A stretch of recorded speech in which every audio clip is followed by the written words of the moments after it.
Marami ang nagtatanong kung totoo nga ba ang Sure Bank approval. Ang sagot ko dyan ay yes.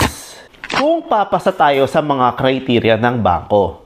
Ito na ang mga detalye kung paano mo ma-establish na pasado ka nga ba sa criteria ng mga bangko. Number 1, stable ang trabaho or business at pasok ang monthly income mo sa sasakyan na ilo-loan mo. As much as possible, ang monthly amortization mo kapag minultiply natin sa 3, yun dapat ang equivalent na monthly income mo. Dahil dito madedetermine ng bangko yung kapasidad natin makapagbayad at kung kakayanin pa natin yung mga other expenses at obligations natin. Number 2, walang negative credit history sa bangko. Dahil ito ang isang reliable indicator ng bangko kung paano nila ma-identify ang past financial behavior ng mga kliyente. Number 3, parking space. Ito naman ang tinatawag na asset protection.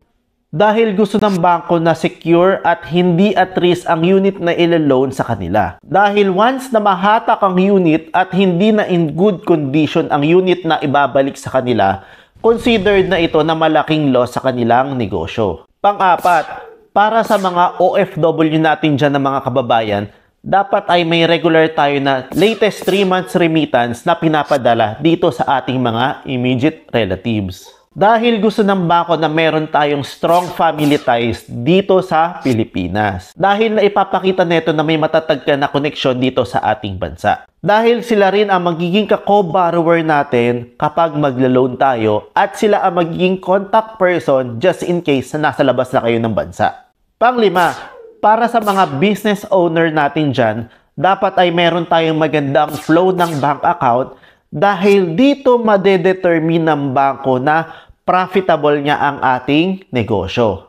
At kaya isustain ang ating monthly obligation pagdating dito sa pagbabayad sa ating loan. At enough ang inyong kinikitang pera sa negosyo para isustain ang ating monthly amortization. Disclaimer lang guys, hindi lahat ng mga nabanggit natin ay applicable.